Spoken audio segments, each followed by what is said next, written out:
के साथ साथ जो कयास हमेशा 370 को लेकर रहते हैं कि 370 पर कोई फैसला आए तो उसे लेकर क्या प्रतिक्रिया कश्मीर करेगी, वो भी सवाल एक बार फिर।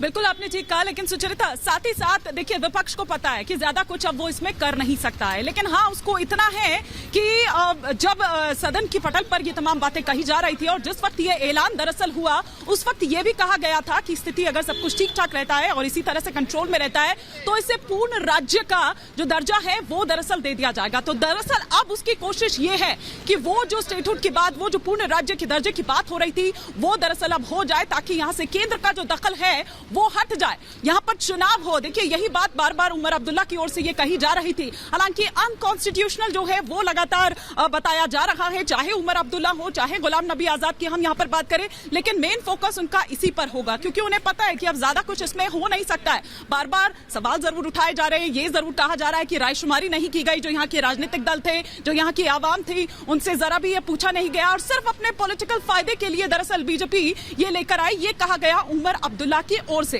लेकिन साथ ही साथ वो ये भी कह रहे हैं कि भैया अगर इतना ही बताया जा रहा है सरकार की तरफ से कि स्थिति यहाँ पर बहुत अच्छी है और सब कुछ एकदम कंट्रोल में है तो फिर क्यों ना आप चुनाव करा लिए जाए। हालांकि जब यहाँ पर लोगों से आप बात करें तो वो ये मानते हैं कि पिछले 4 साल में किस तरह से कश्मीर की जो तस्वीर है वो दरअसल यहाँ पर बदली है। अभी तो सुचरिता यहाँ पर लाल चौक में उतना लोग यहाँ पर घरों से बाहर नहीं निकले, लेकिन कल हमने दिन भर देखी कि किस तरह की रौनक यहाँ पर देखी गई थी। ये लाल चौक, ये घंटाघर जो एक सिंबोलिज्म के तौर पर हमेशा इस्तेमाल किया गया है, हमने देखा है कि किस तरह से कश्मीर पर बार बार ब्रेक लगाने की कोशिश यहीं से की जाती रही। वो अलगाववादी ताकतें जिनकी आज कमर तोड़ दी गई है पूरी तरह से, जो आतंकियों को किस तरह से सपोर्ट करते थे, उनको या तो नजरबंद कर दिया गया, उनको या तो जेल में पहुंचा दिया गया, किस तरह से उनकी भी कमर तोड़ दी गई, उनके बैंक अकाउंट्स फ्रीज कर दिए गए जो बार बार लगातार यहाँ पर भड़काते रहते थे। और ये जो यहाँ पर आप मुस्तैदी दरअसल देख रहे हैं, यही सतर्कता है, यही ताबड़तोड़ एक्शन है, वो नाइट पेट्रोलिंग है, वो तमाम खुफिया जानकारी है जिन पर एकदम तुरंत एक्शन लिया जाता था। जिस बात का आपने जिक्र किया चुनावी प्रक्रिया, इसे लेकर खुद चीफ जस्टिस ने कोर्ट में कहा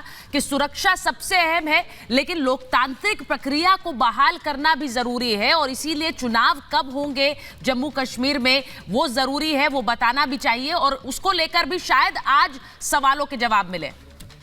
बिल्कुल, तो लगातार इस खबर पर हम आप दोनों से अपडेट लेते रहेंगे। अनामिका और ईमानी, फिलहाल बहुत शुक्रिया जुड़ने के लिए, लेकिन अब आगे बढ़ते बात मध्य प्रदेश की कर लेते हैं।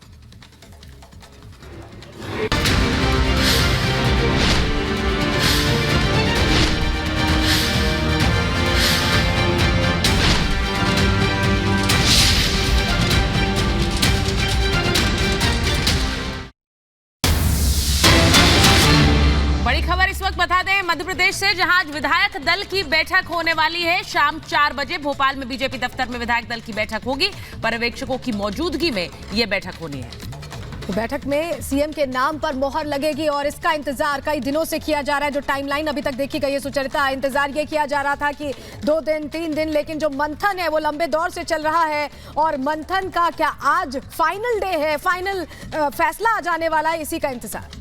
हमारे साथ भोपाल से सत्यविजय जुड़ रहे हैं, अनामिका सिंह जुड़ रही हैं। सत्यविजय, पहले आपके पास आते हुए, कल जिस तरह से कैलाश विजयवर्गीय की शिवराज सिंह चौहान के साथ मुलाकात हुई, उस मुलाकात ने काफी चर्चाएं बटोरी, लेकिन सवाल यही कि क्या इनमें से कोई भी ऐसा चेहरा है जो सत्ता पर काबिज होगा या फिर बिल्कुल एक सरप्राइज जिस तरह से छत्तीसगढ़ में आया? जी बिल्कुल सही कहा आपने। देखिए मध्य प्रदेश के चेहरे का आज फैसला हो जाएगा कि मध्य प्रदेश का मुख्यमंत्री कौन होगा। पर्यवेक्षक भी 10:30 तक भोपाल पहुंचेंगे, उसके बाद यहाँ बीजेपी दफ्तर आएंगे, यहाँ की तैयारियां देखिए। लेकिन जो सबसे बड़ा सवाल है, आपने जो कहा कि कौन होगा मध्य प्रदेश का मुख्यमंत्री, तो उसका अंदाजा आप इन पोस्टर से लगा सकते हैं। देखिए एमपी के मन में मोदी और देश के मन में मोदी, यही थीम लाइन थी प्रचार के दौरान कि एमपी के मन में मोदी। और अभी पूरे बीजेपी दफ्तर में जो पोस्टर लगे हैं वो सिर्फ पीएम मोदी के लगे हैं। तो इससे ये तो तय है कि जो पीएम मोदी के मन में है उसी को मुखिया बनाया जाएगा।